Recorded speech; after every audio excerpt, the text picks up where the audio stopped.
Welcome to Behind the Lash Chair. I'm your host, Alexis Weisenburger, founder and owner of AW Lashes. My goal is to help you as a lash artist grow with tips and tricks on lashing, becoming an entrepreneur, marketing, and so much more. This is an amazing place to find free resources and connect with lash artists all around the world. Let's get started. Hey everyone, we're so excited for this week's podcast. We're throwing new things at you. This week, we have Mr. Ty Weisenburger, or some people call him Dr. Lash, in the hot seat.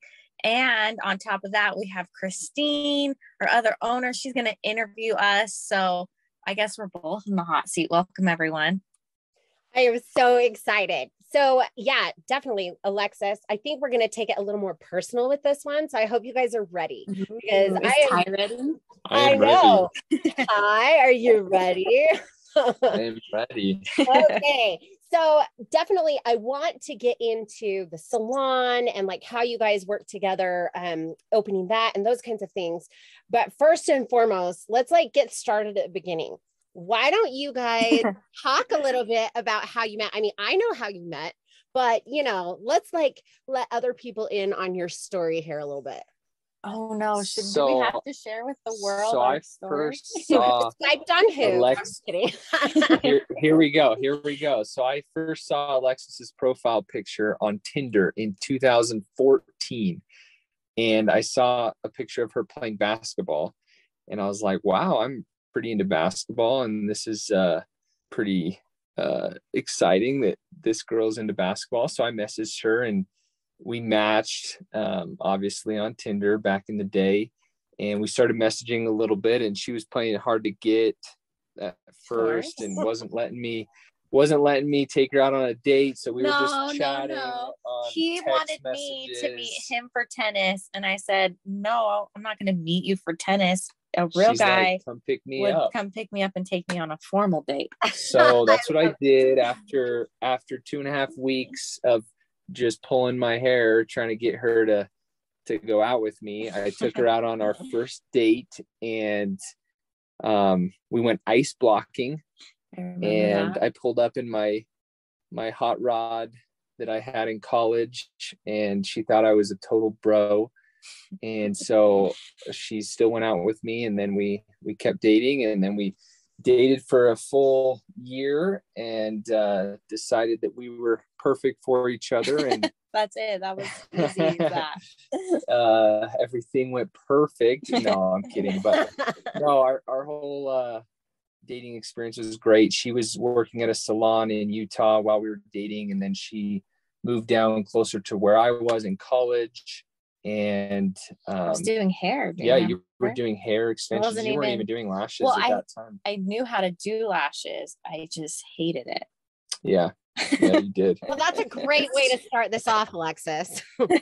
I just like everyone, right? Well, I just feel like you have to be honest, because some people are like, when does this get easy? And you're like, it doesn't get easy until you sit down and you just suck for a while, and then it just gets easier and easier.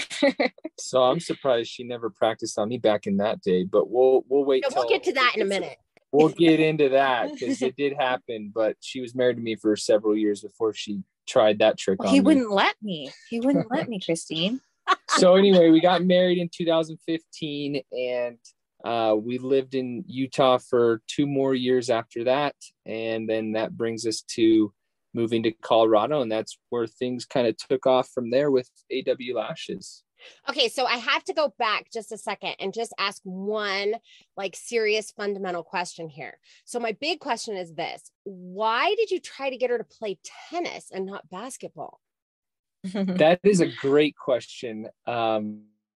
See, she tells this story based on tennis, but I really don't remember trying. I mean, we could look back at the Tinder messages. I probably still have them if I re-download the app, but I don't think it was tennis. I think it was some activity that, I don't know, maybe it was tennis, but that's a great question. I have no idea why. You know what he told me? Maybe... No, I remember why. Okay. He said the reason why he got on Tinder was because during the summers, and college. All the girls left.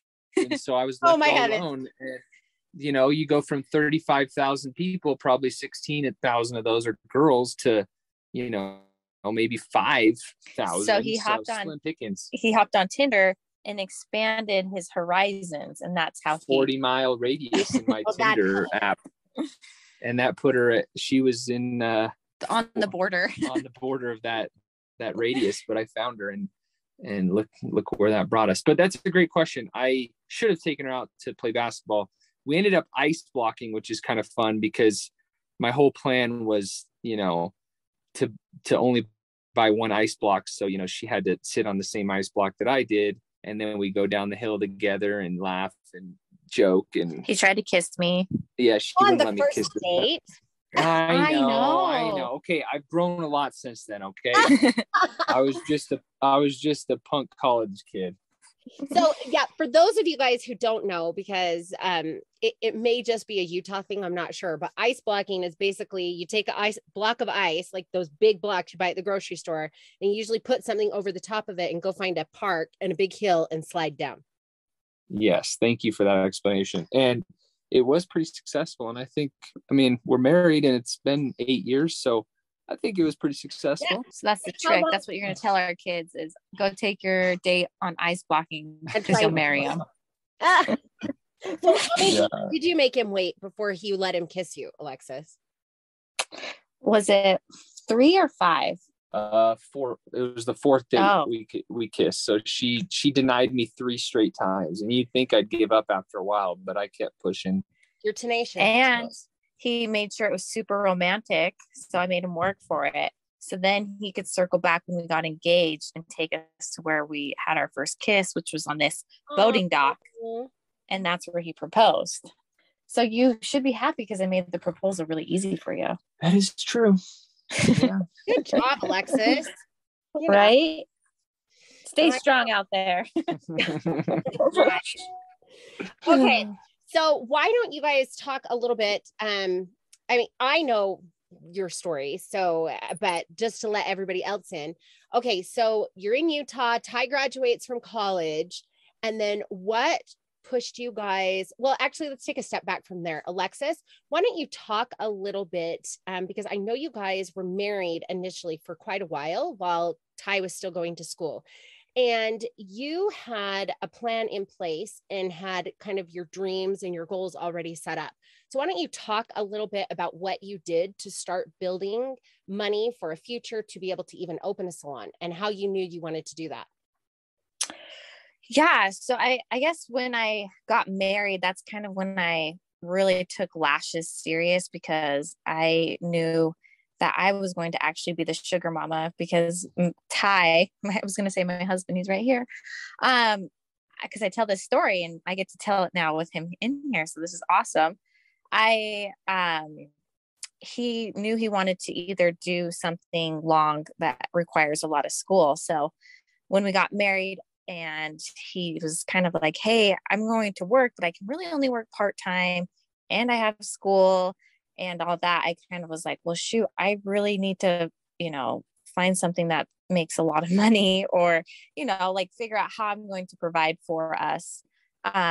So I was doing hair and lashes, but mostly I was still just kind of avoiding lashes, because it was hard. I was not the student in the class that, the educator came up to you and was like, wow, this is so good. These look amazing. I was the one that they would take over and put on as many as possible and hand you back the tweezers and not really say anything other than it's getting better. It's getting better. So I was discouraged, but there was such a demand, especially in Utah, like the lash capital of the US. And I really think that when that all started, she recognized that the recurrence of clients was a lot greater in lashing than it was in hair. Yeah. And so it took a lot longer to build a consistent clientele with hair. And I don't think her passion was with hair anyway. She was kind of just doing it because she went to cosmetology school. And so I thought it was. Yeah. I don't know. I think it was just kind of dabbling in both. And then I knew hair. I don't know. It was just kind of weird. I just kind of, when I got married, I just kind of realized my best friend, Caitlin, Beauty by Caitlin, she was doing lashes. And I guess through seeing how successful she was doing lashes, it motivated me to start taking it more serious, because she'd do my lashes. I'm like, wow, these are amazing. And she did them for my wedding. And I'm like, I really need to, buckle down and like get good. So I guess just, that. And then I was still working at In-N-Out Burger. Do you remember that? Oh, she would come home with the smelliest clothes you could ever imagine. The white outfits that they wear with the black shoes and the hat. And I mean, I didn't even let her step into our apartment with her clothes on. She had to like stand outside the door and remove her In-N-Out clothes, and I wouldn't even call it to the shower. An apartment. Do you remember the wood mites in the walls? Okay, it was a studio. It was a studio. But to answer your question, Christine, I think a lot of it came from being super frugal at first, being able to work, and while we were in school, I worked part-time and she worked full-time doing lashes. Do you remember I was getting sick of In-N-Out, and then we decided where you were working at, I'd get another job doing customer service. So I still wasn't really sold on lashes while we were full-time. I wanted to. It was not until I started working at a place in Utah. And it's kind of like a Deca Lash, but in Utah. I guess you could say it's more like, people come in, you give an hour, and you know what I mean? And they have an hour to get their lashes done. Mm-hmm. So that was like our first year of marriage. So our first year of marriage was kind of chaos. I was working random jobs, just trying to figure out how I'm going to support you. And then finally, I just told you one day, because I was so sick of all these other jobs, that I was going to start doing lashes. Do you remember that? Yeah. And I found like a commission lash place. And so I worked long hours too. Yeah. She'd come home at like 7:38 p.m. after a long day. And I was terrible. Did you ever? I don't really remember complaining to you, but I'm sure I did. About how hard lashes were, right? Because that's where I met Chantel too. Yep. So I got a job there, and it was me, Chantel, and another girl working in this lady's house. And so it was like this 3-story apartment, and on the bottom floor is where we worked. It was a retail space, but the apartment is above the retail space, basically. Okay. Yeah.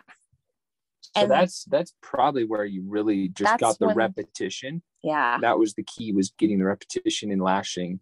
And sucking it up, right? Like that's what I was telling everyone from the get-go, is no one wants to practice, and no one wants to deal with the frustration and the tediousness. And so whenever I have students that are so frustrated, I always can relate to them, because I'm like, look, I know this roadblock you're going through, but I promise if you just do it, it gets so much easier. So when I'd go in and they'd give me these clients, and sometimes they'd come in with terrible work, and they're like, all right, you have 60 minutes.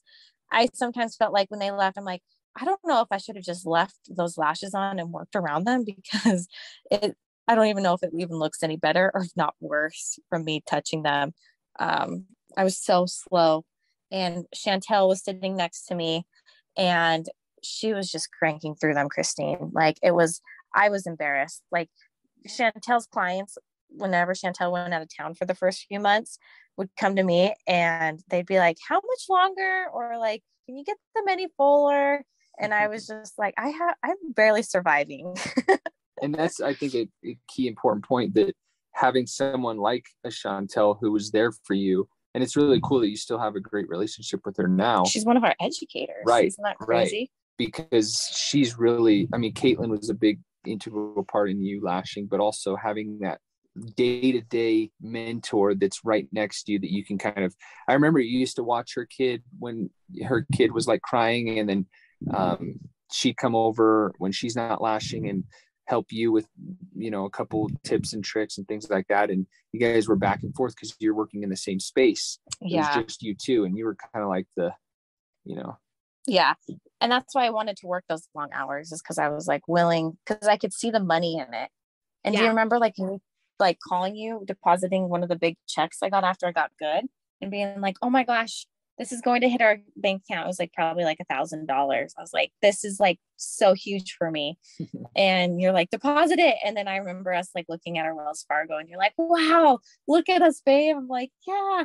And then that's kind of after that first year of working at that place, you stopped working completely because you wanted to take focus on school. And I knew at that point I wanted to do a graduate program. So I had to get really good grades and focus on volunteer hours and extracurricular. So, well, and yes, I wanted to step back a second too, because you touched on some things, Alexis, that I think a lot of people, especially new artists, deal with.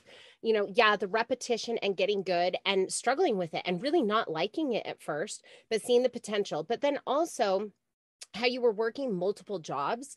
And so when did you finally make that decision though, and go full time with lashes and give up all the other stuff? Like, what was that point that you got to that made you realize that you should make that transition? Yeah, I think it was just hating those other jobs so bad. I figured like, at what point, when am I going to just sit down and get over this lash fear? Because it looked fun. It looked like a great potential, right? Flexible hours. I like the environment. I'm more of an introvert. I'm sure everyone knows that by now. And so I loved that you could just kind of like listen to a podcast, listen to a book.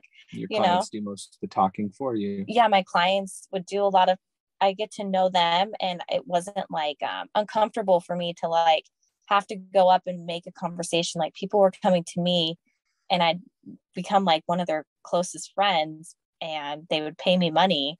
So I think it was just kind of like looking from it from the outside. It was like, a fantasy that I was like, I just need to buckle down and explore this. And then once again, my best friend, Caitlin, she was just such an inspiration. And she's such an amazing lash artist, right, Christine? Like she still to this day kicks my butt. Like she's just so good at lashes. I was just envious of like how beautiful her work was. And at that time she was moving up through another lash company. And I was also getting jealous because she was like getting discounts. And I was like, yeah, they won't even look my way. Like my lashes look funky. So, I think it was just kind of going through that and taking the risk. And it was different because I feel like, and maybe some people are, hitting that point in their life where I was willing to kind of risk, not making any money, but also feeling the stress of like, my husband is needing me to provide because he has his own dreams. And how cool would it be if I can support his dreams? So I need to like figure this out because I feel like this really could be a great journey. Well, and I love, and I want to bring this point in now so you can kind of talk about it, but I know we've talked about this before, but you had a saving system. Even when you were back there and you were trying to put Ty through school and you were the sole breadwinner and all of those kinds of things, you had a saving system in place to help you prepare for your dreams. And so talk about a little bit about that saving system that you had. Yeah. So it was probably once I started getting better at lashes because there wasn't much savings until then. And I remember calling my father-in-law and asking him because I was interested in saving and investing and all these things. And I think I shocked him. And oh yeah. He's like, what? Like, what? My daughter-in-law wants to what? She's in her 20s and she wants to put money away. So I called him and I was like, I'm so grateful for all you've done for me and Ty. And I'm now seeing that we can save like a few thousand in our bank account every month. And it's just sitting there. And so what can I do to, put it somewhere else? So it can even make maybe more interest, because like in a bank, it makes very low interest, if any. So he sat down with us and he was shocked. And he said, well, I have a place like in a financial advisor / bank that I use in addition to my, regular bank, that you can have an additional account where you can put that, money aside, and it makes, a little bit more, more of that interest on it. And then there's also like actual investing, which we didn't do, but because we wanted to use that money one day. So, you can lock in your money for like a year or 5 years. It was an investment. It's just in more conservative investments like bonds versus stocks. Yeah. So we did take basically whatever she made and we set aside a certain amount. I don't think there was like a rhyme or reason to how much, but we kind of decided what we could put into that account. And then from then till now, we just always put in a little bit of her check. Because we didn't want to look at it. Because whenever we saw that, like, there was at one point like 10,000 in our Wells Fargo account, we would kind of be like, oh my gosh, like, what can we buy? And we're like, no, we don't, like, because like, that's what you think. You're like, wow, I'm so good. Look how much I've saved. I don't think there was ever 10,000 though. That's a big number. Okay. Yeah. It may have gotten maybe. This is why you're here to maybe to fact check you, but back then it may have gotten to 5 at the most. But do you remember like looking at that and being like, what can we buy? And so that's kind of why we wanted to not even be able to look at it and know that we had big dreams. And I don't even know because at that point, I had dreams to, be an entrepreneur, but I don't know if it was, a salon and then products or anything like that. I think it was just like, I wanted to save for a really cool dream, and it was something entrepreneurial. So I kind of just was like, I got to save. We'll figure it out. Like whether it's, Ty becomes this dentist or, a doctor and he wants to open up a practice, or it's me with the beauty industry. I'm getting into lashes. I'm getting quite good. So yeah, we kind of just had a separate account that we couldn't look at, but whenever our bank account got too high and we were getting kind of giddy, we would just take the money and we'd take a lump sum and basically send it over to our advisor, and he would put it into this conservative fund that we could take out at any time, which was nice as a security. But it also was giving us a better return than just say your, bank account checking. And it was so hard because, everyone, even to this day, and I'm just being real with everyone on this podcast, because I still see this even in our industry, probably a lot, is they always they spend everything they get, but at the same time, you don't know that until you get to know them, but you're like, wow, these people dress so amazing and they have the nicest, cars and bags and everything like that, or glasses. And I would kind of just be envious and being like, wow, they must make like way more money, or, like I would just think these things, especially because of social media. And, come to find out, we probably make the same or in that category, but they're just choosing not to save it. But it was hard for me because I saw how they looked on social media. And if, you were to take a selfie of me, like I am definitely more frugal, and, $3,000 purse. Like I have like a $50 one right now, and it's like a year old, and it has stains on the inside from my lunch because I packed my lunch in my bag. So anyways, So I think the big differentiating factor there is we, at that point, and we're still in this position, we wanted to build wealth, not increase, the money that we can spend, basically. Yeah, which is so hard. And Christine is just like us, but it's hard. And I think part of that process allowed us to be in a position where we could make the jump to start up a business here in Colorado. Mm-hmm. Well, and it's interesting, just like as you guys were talking about this, I mean, I know this is on a much more simplistic level, but I know we even try to do it with our kids.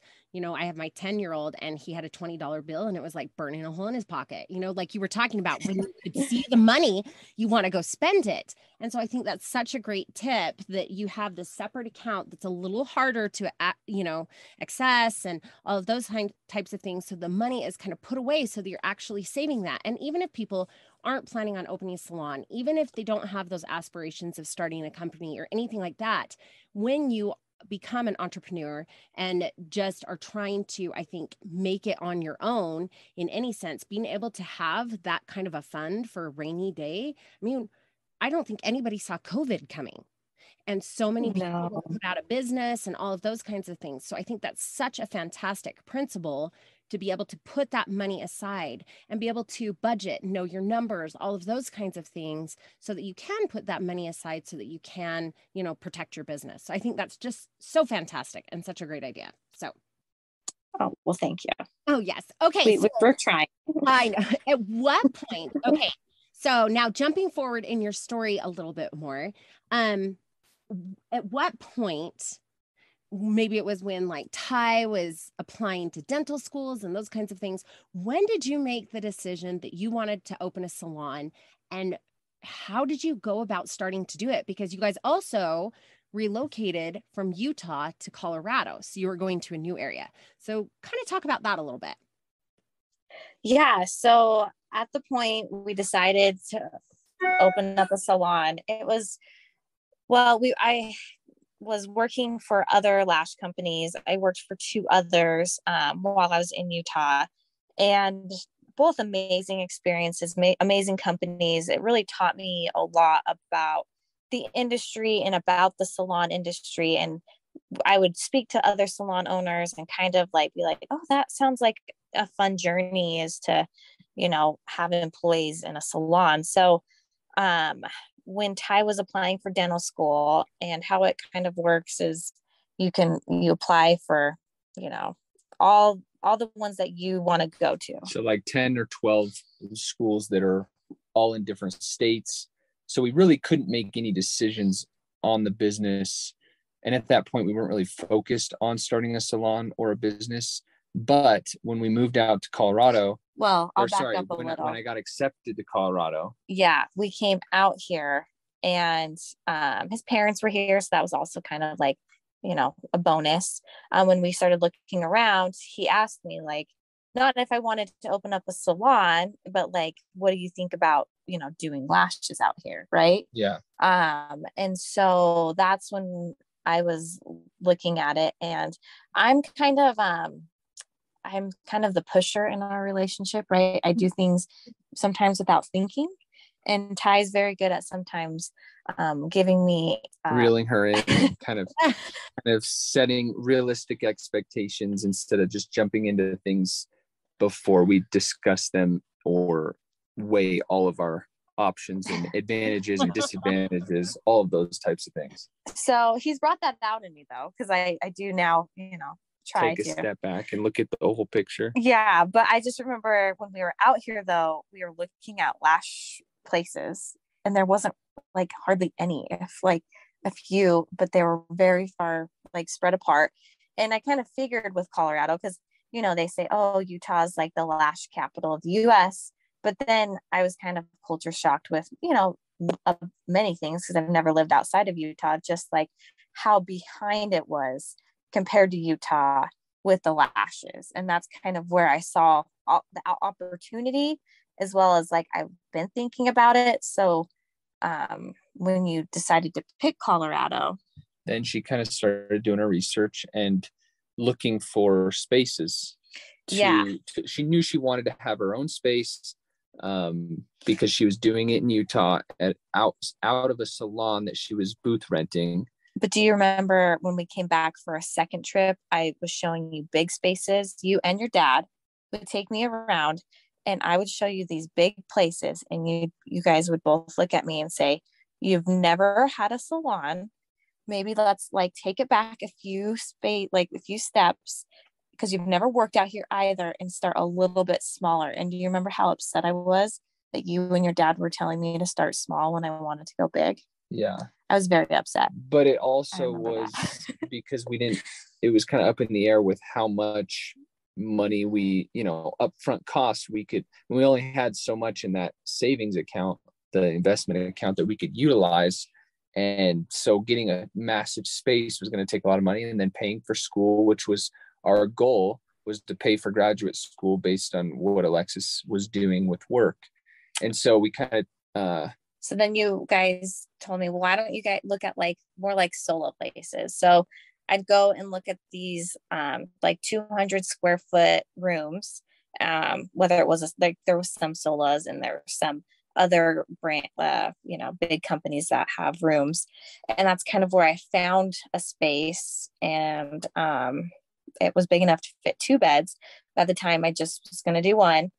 And I, sat down with my husband and my father-in-law and was like, okay, what about this option? Like, do you guys approve this? And you guys did. I mean, we even got the smaller of the rooms that was in this space. This was a space that was just starting to open. Like, they were still building it out when we came out here to visit and look at it. So they weren't even completely done.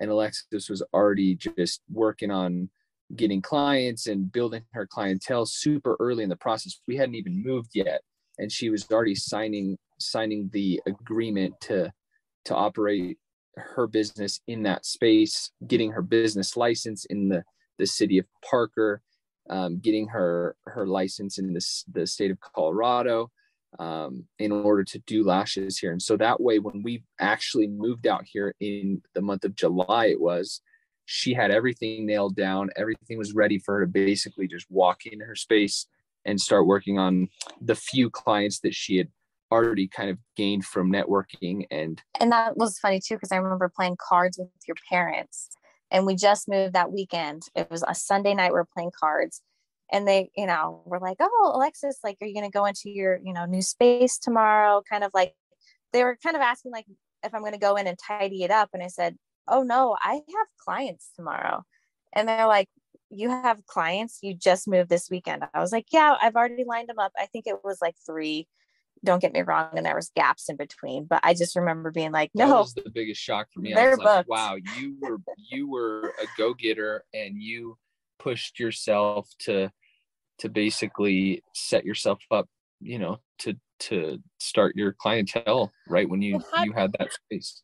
How did you get those clients, Alexis? Like, how did you have them lined up?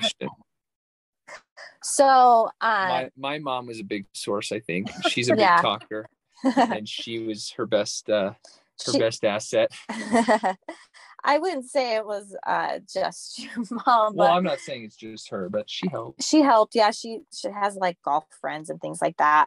And then I remember switching over my Instagram before I moved to Colorado, to where I, like I said, I lived in Colorado, which I didn't. And I would hashtag everything to do with Colorado lashes, as well as I got on their Facebook groups of like Colorado lash artists and kind of introduced myself to the area and tried to network with lash artists before I even moved out here. And then as well as I, and you remember this, Christine, I had a website going, and I, was picking a name and everything like that, really just trying to put myself as just an individual lash artist / I own my own business. So I was kind of doing that. And then I remember still to this day, like one of my sweetest clients, Gretchen, she called me and she's like, "Hey, I want to book an appointment. I saw your post through a Facebook lounge." And I was like, "Awesome." So I'm about 3 weeks out. And she's like, "Oh, I want to get in tomorrow." I was like, "Well, I'm not there yet, but I am pre-booking." So I would take a lot of phone calls like that, and just be kind of honest that I was just, already networking before I moved out there. And so many people were so like impressed, and were like, "Yeah, we can totally wait for you to come out here." So I was just kind of doing that, as well as like using, like I put some lashes on my mother-in-law before I moved out here, and was like, "Go spread the word, be free of, tell them how awesome I am." So she sent a few, and but those Facebook groups, I mean, more than Instagram, I feel like those got me more than social media platforms go. Absolutely. Well, I think also because it's local, it's centralized where you're actually getting clients. So I think that's fantastic. I mean, really, you were utilizing your local network, you were using social media. And I mean, and that's what we tell people all the time is use everything at your disposal, talk to people and do that, that footwork, because then it will pay off. So I love that. And the cool thing is like, she didn't pay for any of that. There was no. Like, she didn't pay for lists of customers or to be in a magazine or to be in an ad. it was kind of old school, which it's not the yellow pages, but it's old school in the fact that, she's doing the legwork. Yeah. What's Facebook? It was old school. No, I'm just kidding. But no, but that's what I'm saying. I think a lot of times people, and we've run into this, Alexis, as we've talked to people and everything. But I feel like people just want it to just magically happen. Like, I have a website, I have an Instagram handle. Why am I not booking clients? And I think people forget that it takes hard work to, build the skills and then also build your clientele. Yeah. And I think sometimes, like for me, sometimes it gets a little hard because people ask me that, and then I'll tell them, and then like a few months later, they'll reach out again, hoping I have some new secret sauce.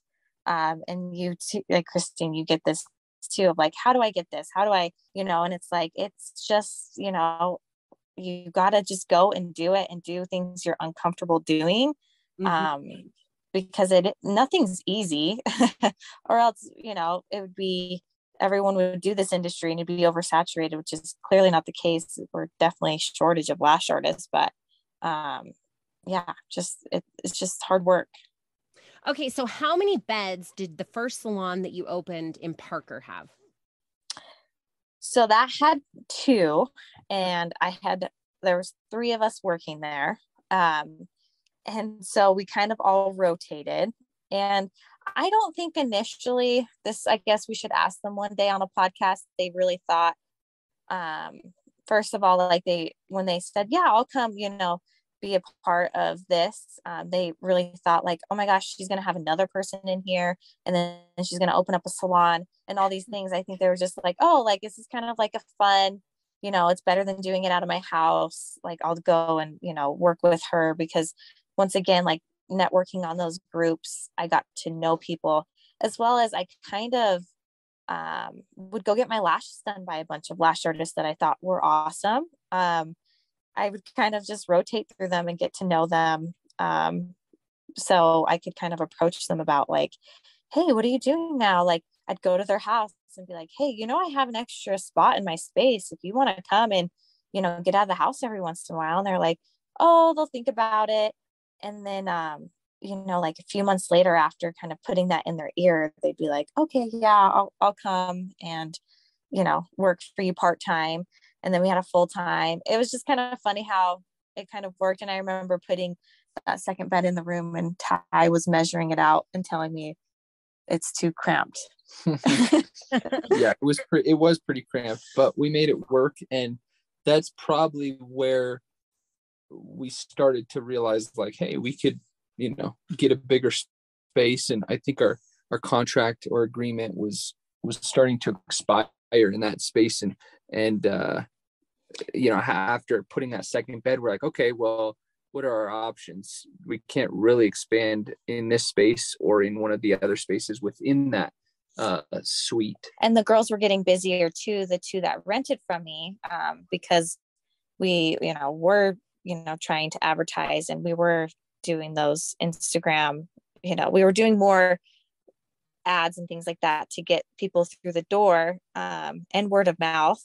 So it was growing in that way. And so then we kind of really needed 3 beds. And that's kind of when I kind of went back, I circled back to Ty and also his father, or my father-in-law, who he's just an amazing businessman. I kind of was like, okay, like, I put it in your ear before, like, what do you think now about a bigger space? And that's an important part too, because like everyone, at least you would think, has somebody in their life, whether it's the father-in-law or a brother or a friend or, a distant relative that has business experience or has had some experience with entrepreneurial.